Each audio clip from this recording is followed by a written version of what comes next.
Sabrine, je suis ravie d'être là aujourd'hui parmi vous pour vous présenter ce qu'est l'accessibilité numérique, comment débuter de l'accessibilité numérique. Donc, c'est parti. Alors, déjà, qu'est-ce que c'est l'inaccessibilité numérique? Il y a plusieurs façons. On va sur Internet, on se retrouve dans la possibilité de zoomer, c'est-à-dire de grossir ou réduire le texte sans modifier la structure du site. Je ne peux pas naviguer sur le site. Les vidéos ne sont pas sous-titrées ni audio décrites. La police, elle est trop petite. Les couleurs sont trop vives ou trop claires. Impossibilité de remplir et de valider un formulaire. Les images ne sont pas décrites. Mon lecteur d'écran me parle en anglais alors que le site est en français. Je ne peux pas payer en ligne. Il y a plein de boutons ou de liens identiques et non titrés. Je ne sais pas où et c'est des exemples parmi d'entre des problèmes en honte sur Internet. Pour vous dire, sur les réseaux sociaux, il y a des utilisateurs et des utilisatrices qui ont remonté des problèmes d'accessibilité au fil des années. Par exemple, Fernando, il a voulu commander sur la FNAC des billets. Il n'a pas pu payer parce qu'il ne savait pas le type de RR et on peut choisir. Sylvie, au moment de finaliser son inscription, son lecteur d'écran lui a vocalisé bouton, bouton, bouton. Impossible pour elle de payer. Sophie, elle montre le problème de fait que le site il est vocalisé en anglais alors qu'il est en français. Céline, elle est sur les restos, elle voudrait faire des réservations, elle se retrouve dans la possibilité de faire parce que le site il n'est pas accessible. Pour ma part, je rencontre des problèmes de contraste ayant des problèmes de vue. Donc, des fois, je me retrouve dans la possibilité de lire ce qui est écrit parce que les contrastes sont incompatibles. Céline, elle va sur des sites et des fois, la syntaxe prononce adresse du lien, adresse du lien, et elle ne sait pas à quoi correspond ce lien. Donc, c'est un peu une pochette surprise pour elle. Elle ne sait pas sur quel lien elle va tomber. Céline, elle va sur un des formulaires. On a l'habitude de voir les formulaires avec des champs encadrés en rouge pour nous dire que le champ est en erreur. Sauf que Céline, elle ne voit pas, donc elle ne peut pas savoir que le champ est en erreur. Céline, elle aime bien remonter des problèmes d'accessibilité sur Twitter.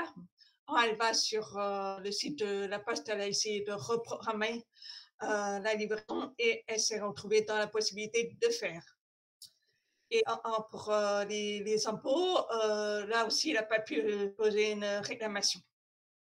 Donc, l'accessibilité numérique, c'est quoi? C'est la capacité pour toute personne de lire, donc le site Internet, de comprendre ce qui est écrit et pouvoir l'utiliser correctement, pleinement, sans blocage des sites digitaux. Donc, pouvoir naviguer sur Internet sans problème. Alors, on a des personnes aveugles et malvoyantes qui utilisent un lecteur d'écran pour naviguer sur Internet ou une loupe agrandissante pour lire le contenu du site. Nous avons les personnes sourdes et malentendantes qui ne peuvent pas comprendre ce qu'il dit sur les vidéos ou les podcasts, d'où la nécessité de sous-titrer les vidéos et de transcrire les podcasts. Et les personnes qui ont des problèmes de mobilité, par exemple des tremblements ou de paralysie des bras, ils ne peuvent pas utiliser la souris. Dans ce cas, ils utilisent le clavier pour naviguer sur Internet. Il y en a des personnes qui ont un problème cognitif, à savoir la dyslexie, la photosensibilité, photophobie. Donc, les contrastes sont vraiment incompatibles et donc ça rend la lisibilité impossible. Et il faut assurer aussi une bonne police pour bien lire. Et n'oublions pas les personnes âgées qui ont plus ou moins un handicap. Et on a aussi des handicaps temporaires, se casser le bras ou une baisse de vue. Tout ça, ça représente quand même, si on ne compte pas les paralysies temporaires, 12 millions de personnes handicapées en France. Et en plus, les personnes âgées. Donc, comme je vous l'expliquais, l'accessibilité, c'est l'affaire de tous et de toutes, parce qu'on recherche avec vite aux utilisateurs et aux utilisatrices ayant une déficience invalidante Et si peut-être si on dit mauvaise vie, etc., en fait, on revient à féliciter la vie de toutes les personnes. Pour pouvoir développer accessible, il faut deux choses. Utiliser un clavier et utiliser un lecteur d'écran. N'utilisez pas de souris parce que sinon c'est trop facile. Vous pouvez utiliser des lecteurs d'écran chauds ici sur Windows, NVDA Windows, or il y a Linux, receveur iOS et Toba Android. Alors, je vais vous faire d'abord une démo sur un site non accessible. On va sur BioHop, par exemple, le site de BioHop, d'ordinaire, on a l'habitude de commander des produits. Je vais utiliser la touche Tab qui me permet de naviguer sur Internet. Je n'utilise pas ma souris. Vous verrez, vous voyez sur la souris, et bien sur le coin, je ne touche pas. Donc là, avec ma touche Tab, je navigue. Vous voyez là où Time qui se balade. Et je continue à tabuler, mais je ne sais pas ce qui se passe. Il y a un souci, je ne sais pas où je... Maintenant, quand je vais sur la poste, je vais sur le site de la poste, je tabule. Là aussi, il y a un souci, je ne peux pas tabuler. Maintenant, si je vais utiliser un lecteur d'écran,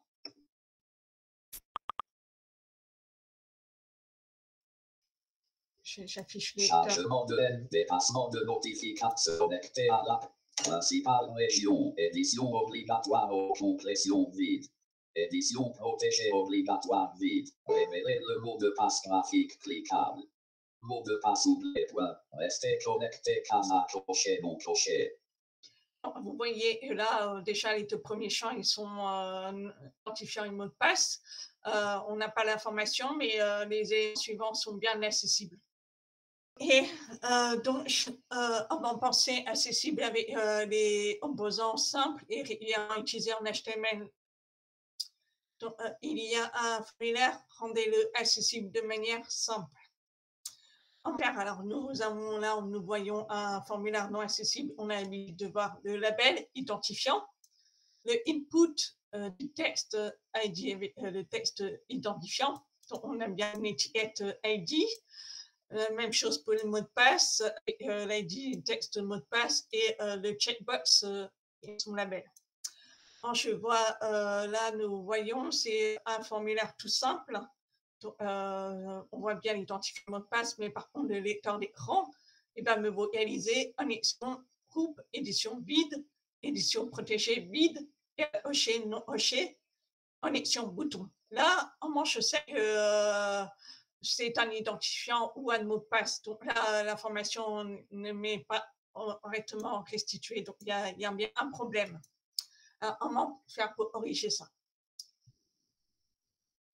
Pour corriger ça, il nous suffit donc d'ajouter l'attribut fort dans mon label avec une étiquette associée à mon ID. Donc j'ai mon ID identifiant qui est le même que celui de mon attribut fort dans mon label.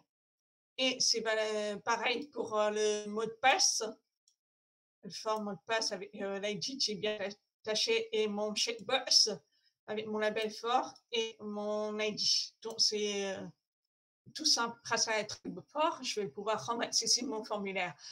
Le visuel, il ne change pas, mais par contre, il fait la différence avec le lecteur d'écran. Il va lire identifiant édition, mot de passe, édition protégée, hoché, non hoché, sous souvenir de moi. Et là, on voit, grâce à l'attribut fort, on a rendu accessible le formulaire. Les informations sont bien vocalisées. Contrairement à avant, donc là, sans l'attribut fort, on voit bien que dans l'édition vide, édition protégée vide, et donc avec l'attribut fort, on a bien identifiant et mot de passe. Donc, c'est important de mettre cette étiquette fort. Et il faut, si vous rendez un champ obligatoire, c'est important de mettre l'attribut ERID pour dire que le champ est obligatoire. Si on ne le dit pas, la personne va savoir que le champ est obligatoire. Donc, le lecteur d'écran, elle va dire édition obligatoire, mot de passe, édition protégée obligatoire, entrée invalide. Donc là, c'est vraiment des informations importantes qui va renseigner la personne. Et attention à ne pas véhiculer l'information uniquement par la couleur, parce que pour les personnes daltoniennes, elles sont incapables de faire la différence entre le rouge et le vert. D'où l'importance de mettre les messages d'erreur et les icônes pour signifier que le champ est en erreur. S'il y a des images, il faut penser à les décrire. Il ne faut surtout pas mettre le nom du fichier d'image dans l'attribut at. C'est une chose qu'on voit souvent, parce que si on met le nom du fichier, le lecteur d'écran va restituer graphique visuel underscore academy underscore paris-intense-11.png. D'après vous, est-ce que c'est une information pertinente? Pas du tout. Alors, pour mettre le nom du fichier, il faut décrire le contenu de l'image. Et l'image, je ne vous ai pas affiché, j'ai fait exprès. Donc, si là, dans l'attribut at, on va dire message venant d'Académie de Paris émise le samedi 14 novembre, un point de situation sur l'ouverture des établissements scolaires et universitaires indiqués en Ile-de-France sera communiqué ce samedi en fin de journée. Et donc là, l'écran, on voit bien, il restitue les mêmes informations avec l'information graphique pour dire que c'est une image. Et on affiche l'image, là, on voit bien que c'est une affiche qui est avec du texte dedans. Donc là, on a rendu accessible l'affiche. L'attribut at, c'est une information précieuse. Il ne faut pas l'utiliser n'importe comment. Donc, si l'image est purement décorative, par exemple, les logos tiennent pas des informations pertinentes, alors il faut laisser l'attribut at vide qui va dire que c'est une image décorative. Si l'image contient une information importante, les photos, les affiches contiennent des textes, etc., il faut vraiment les décrire. Et quand vous êtes sur les réseaux sociaux, n'hésitez pas à décrire. Quand vous naviguez le site avec votre clavier, il faut penser à mettre les éléments en valeur et vérifier qu'ils ont le focus. Je vous ai fait la démo tout à l'heure avec la touche Tab. On a vu, on avait du mal à savoir où naviguer, donc c'était problématique. Alors, comment faire? Il ne faut surtout pas supprimer le focus mis par défaut avec Outline. En général, on met Outline 0 et en SR, on a tendance à mettre None. Il faut pas, parce qu'en fait, l'outline, c'est utilisé par les navigateurs et par défaut, on a une bordure de couleur bleue qui s'affiche en avis sur le clavier. Si vous le supprimez, proposez un style alternatif. Là, sur l'image que je vous montre, c'est contre, en mettant en valeur les liens et les boutons de manière visible en CSS avec le bouton focus ou focus between et over. Donc le focus pour la navigation par souris et le over focus par la navigation par le clavier et le hover pour la souris. Donc, là, on a le link, c'est le lien sans focus, on voit bien il est bleu, et quand on passe avec le focus, on voit le lien devient rose. Donc là, on prend le focus avec le clavier. Si le défaut, il n'a pas de focus, donc il n'y a pas de outline, mais avec le focus, on aime bien le fameux outline en violet. Pareil pour les champs, donc c'est important. Il faut vous vérifier les menus, les sous-menus, les champs, les liens et les boutons soient accessibles depuis la touche Tab. Il faut également vérifier lecteur d'écran restitue les informations correctement. Par exemple, on se retrouve les liens non accessibles.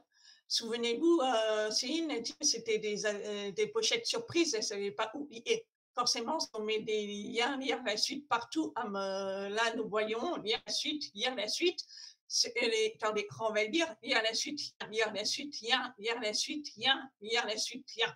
Donc effectivement, ces pochettes surprises, elle ne sait pas où on va lier.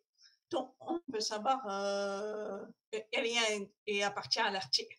Il faut donc éviter les liens, des phrases explicites.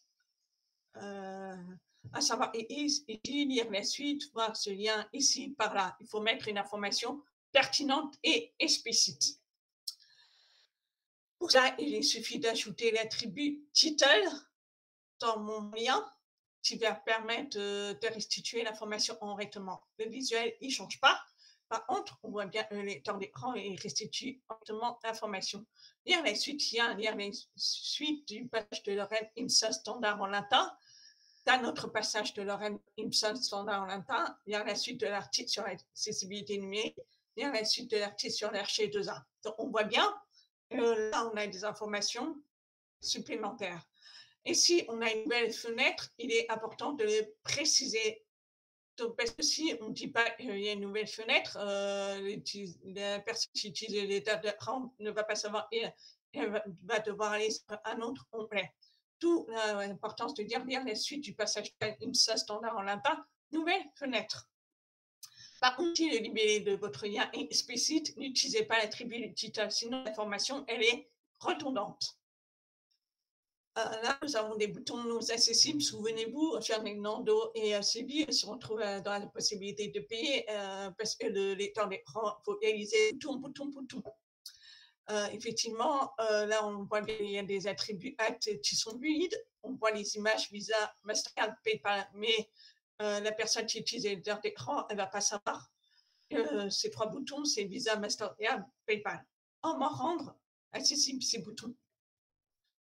Il y a deux façons. Précédemment, je vous ai montré l'attribut title qui permet d'écrire le bouton, ou alors d'écrire l'image avec l'attribut at dans mon label image.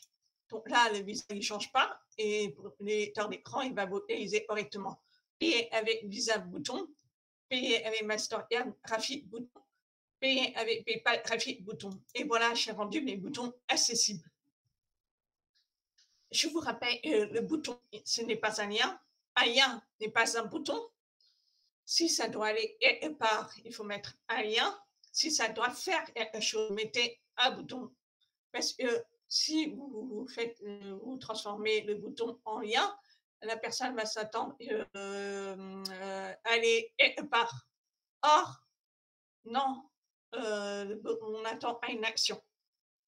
Donc, c'est important pour la sémantique de dire que le lien, c'est un lien et le bouton, c'est un lien. Si vous voulez que votre bouton ressemble à un lien ou le lien ressemble à un bouton, il faut le styler CSS.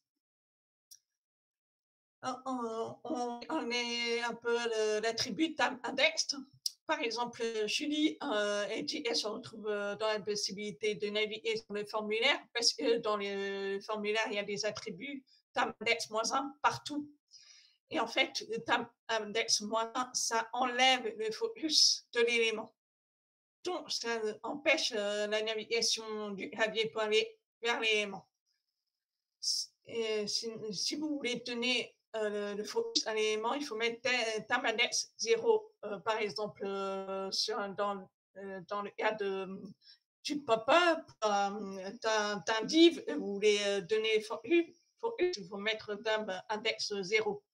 Par contre, mettez pas index 1, 2, 3, 4, n'attribuez pas d'ordre au index parce que ça nuit à l'ordre naturel de la navigation clavier. C'est soit -1, soit 0. C'est tout. Il ne faut pas utiliser n'importe comment. Et il ne faut pas mettre le index sur les zones importantes du texte. Pardon. En ordre accessible à la structure du site.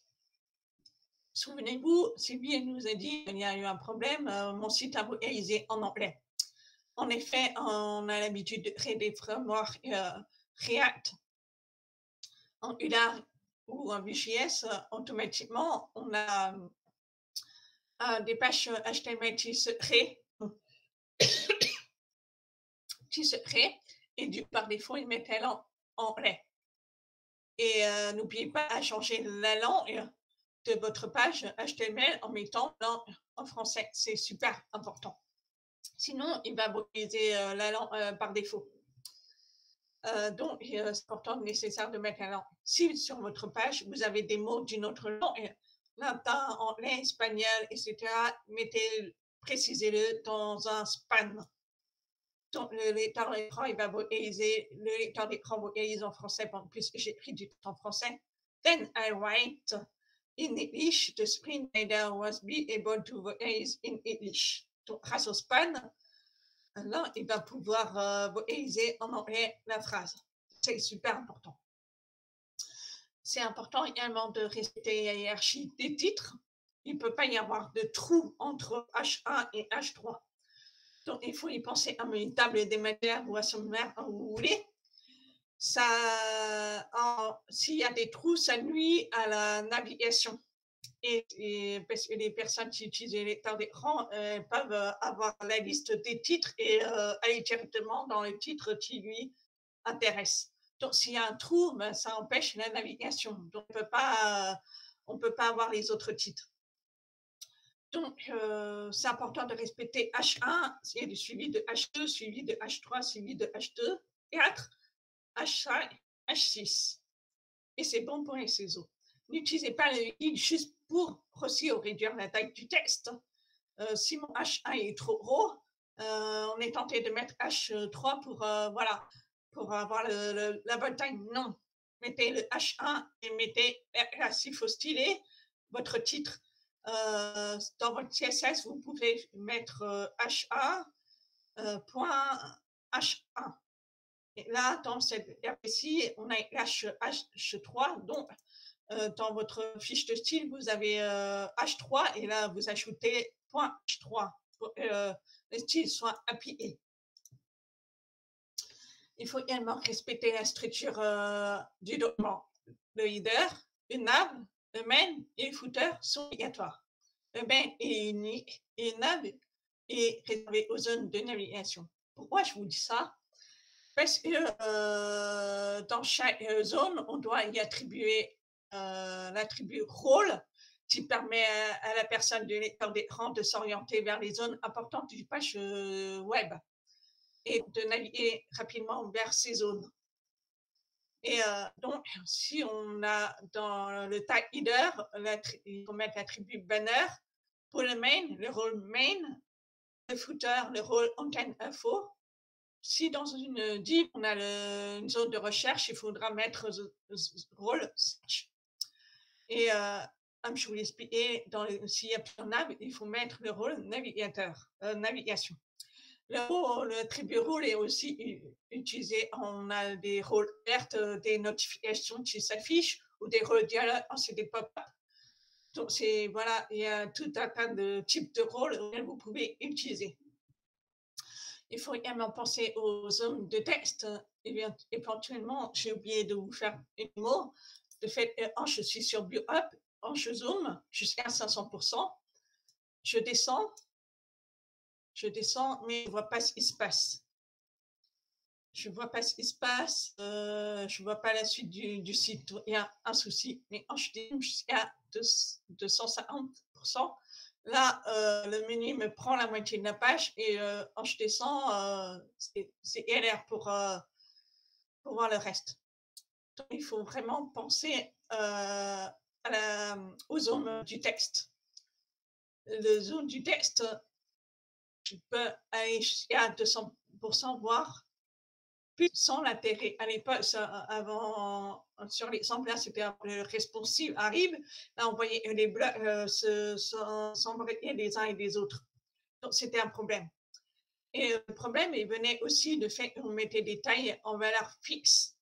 Et ça, les valeurs fixes restent fixes. Donc, la taille des textes sont fichées et elles ne redisent pas au fur et à mesure aussi le site. Donc, c'est important de mettre des valeurs relatives, REM, EM ou en pourcentage. Il faut également penser au contraste entre le texte et son arrière-plan. On doit avoir un ratio de 4,5,1% minimum.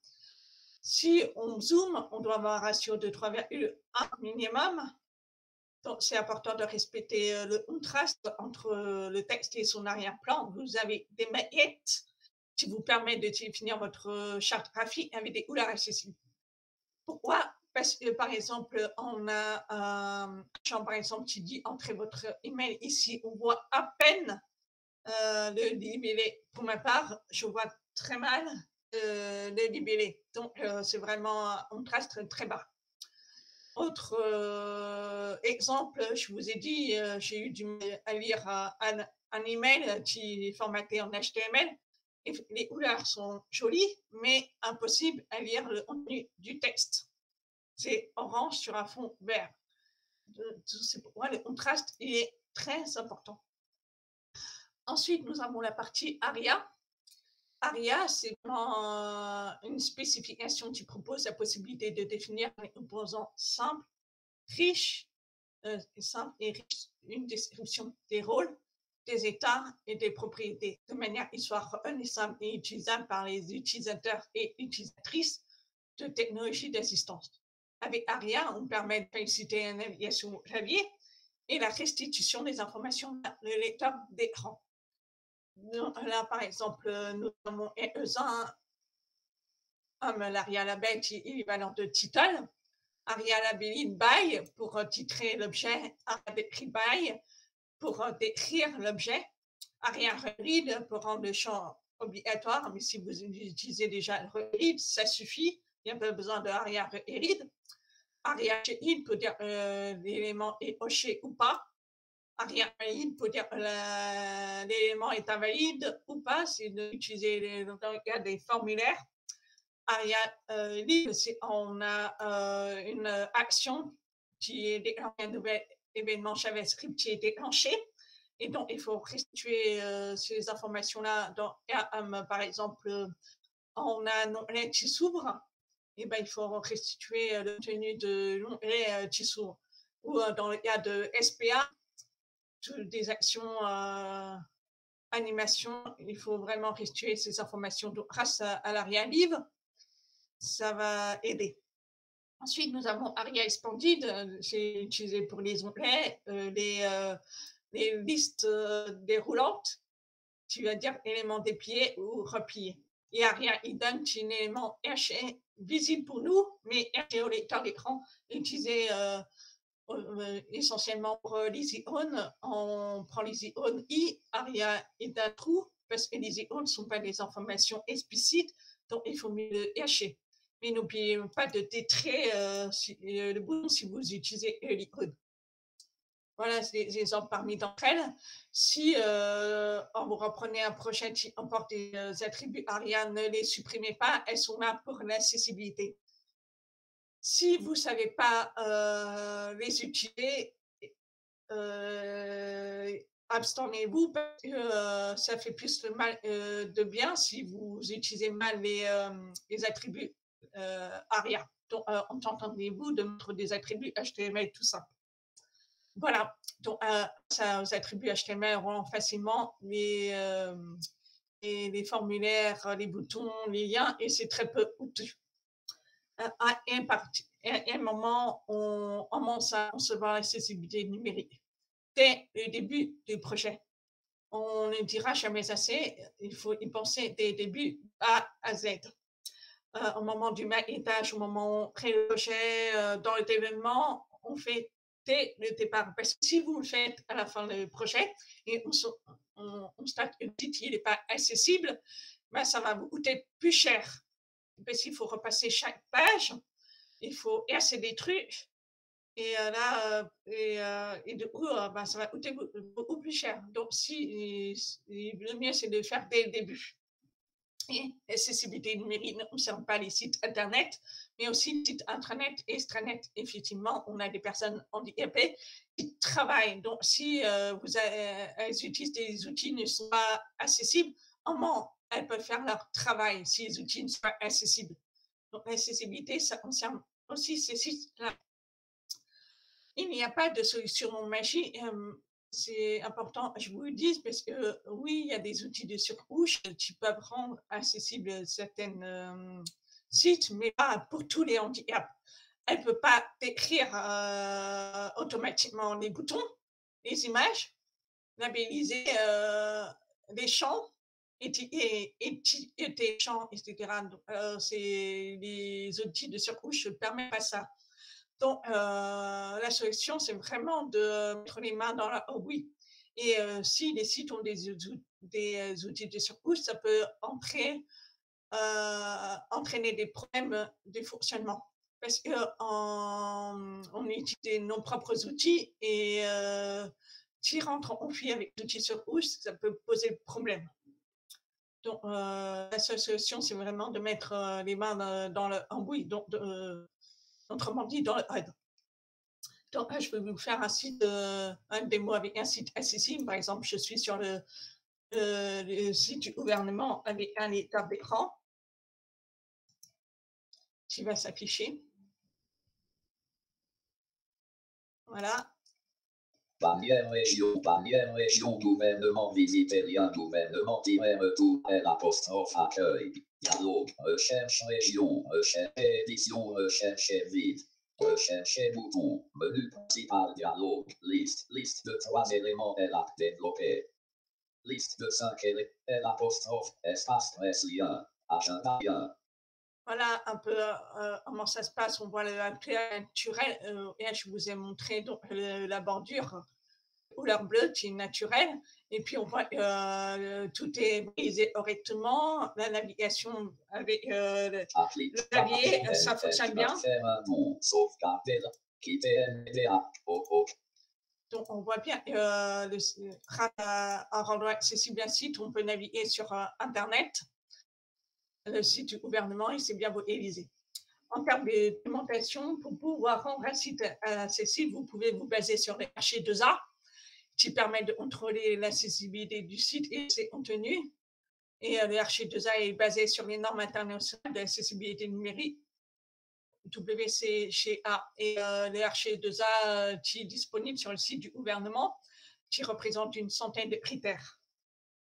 Et vous avez tout un tas de documentation pour vous aider à rendre accessible vos sites. Vous avez des pages des sites qui vous expliquent comment faire, les wiki, des référentiels, les critères H2A, les practices pour les interfaces riches, les notices HTML web qui vous expliquent comment faire en HTML, et des checklists de web. Et vous pouvez utiliser des outils de test pour vous assurer que le site est accessible.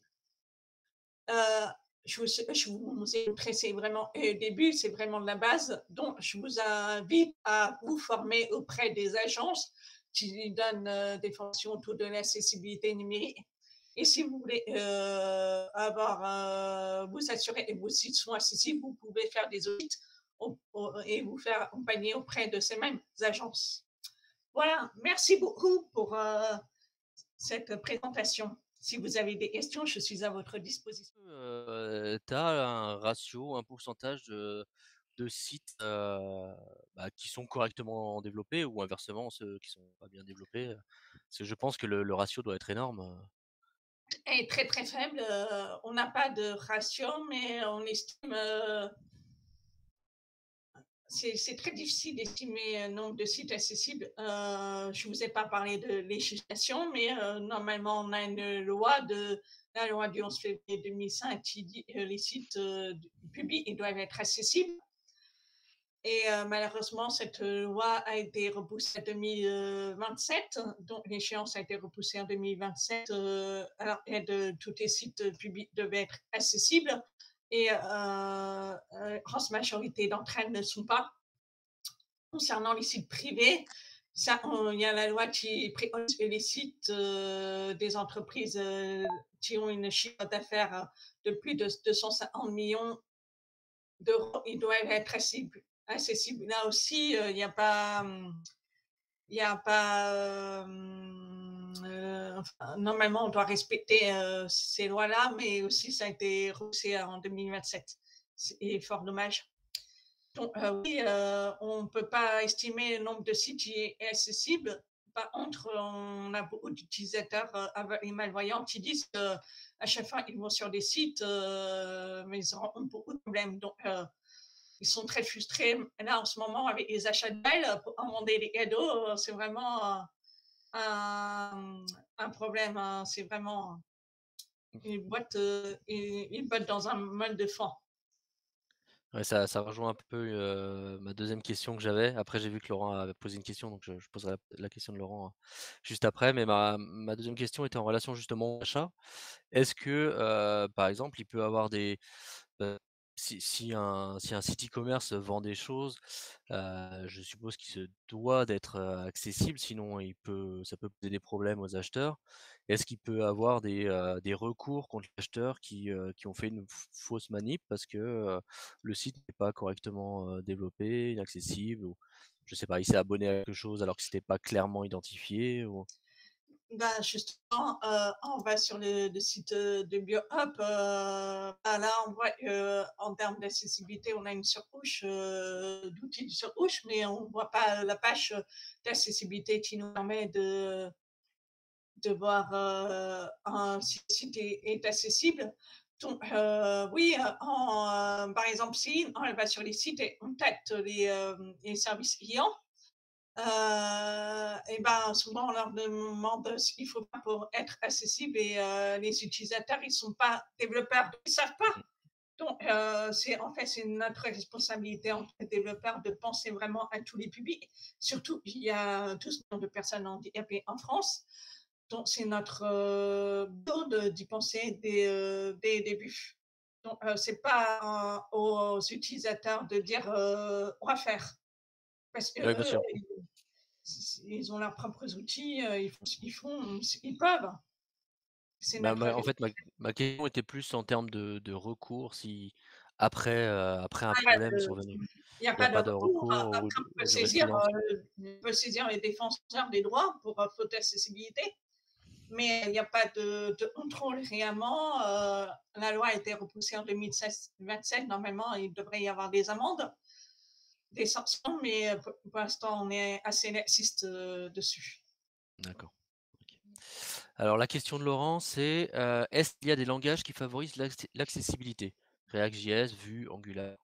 Est-ce qu'il y en a un qui est mieux Non, que les autres pour non, pouvoir non, y sont parce que ça, ce sont des frameworks. mmh, JavaScript, il faut vraiment, pour pouvoir faire des composants riches, il faut utiliser du HTML. Comme je vous l'ai montré, il faut utiliser des attributs, il faut utiliser ARIA pour rendre les sites accessibles. Donc, après, c'est vrai que pour, par exemple, si vous regardez dans la documentation de Bootstrap, il vous dit comment rendre certains composants accessibles avec les attributs. Donc, ouais, non, il n'y a pas de. L'accessibilité, c'est vraiment du HTML, du CSS et du JavaScript qui va animer les, les attributs HTML. d'accord et il y a pas de projet en cours, tu pas entendu, un projet en cours, d'un framework, JavaScript qui va révolutionner, l'accessibilité? Non? Non, non. Dommage. J'ai une petite, question à mon tour. Vas-y. Oui. Est-ce que l'accessibilité au niveau des applications mobiles, elle est meilleure qu'au niveau des sites web? On peut naviguer aussi sur nos mobiles grâce à VoiceOver pour Apple par exemple et Thomas pour Android. Et c'est le même constat, on rend accessible les applications mobiles, non pas avec HTML, mais avec le langage Kotlin ou avec iOS autrement. Mais c'est pareil, il faut alimenter du code accessible pour les applications soient accessibles. Donc, c'est le même constat. Si vous ne rendez pas les applications mobiles accessibles, là aussi, il y aura des problématiques d'accessibilité. Oui, Et il y a parce des que ressources. Il y a des ressources existantes sur le wiki du web, de lien dans les slides que je vous ai montré, qui vous donneront toutes les informations sur les applications mobiles, à savoir donc, c'est l'accessibilité mobile. Enfin,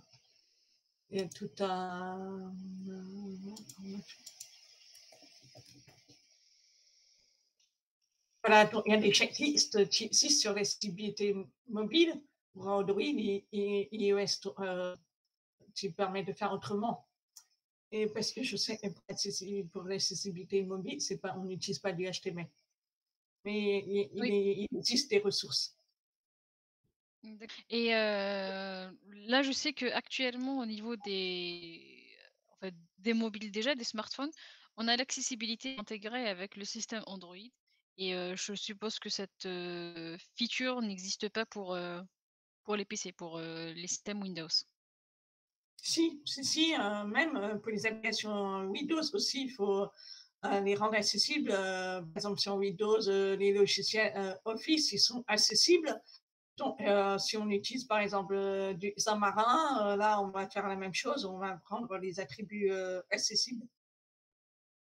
D'accord. Donc là, ce que je vous ai montré, c'est particulièrement du web, mais les possibilités existent vraiment aussi pour les applications mobiles et desktop. D'accord, ok. Merci beaucoup, Emmanuel, pour tes Avec réponses. plaisir.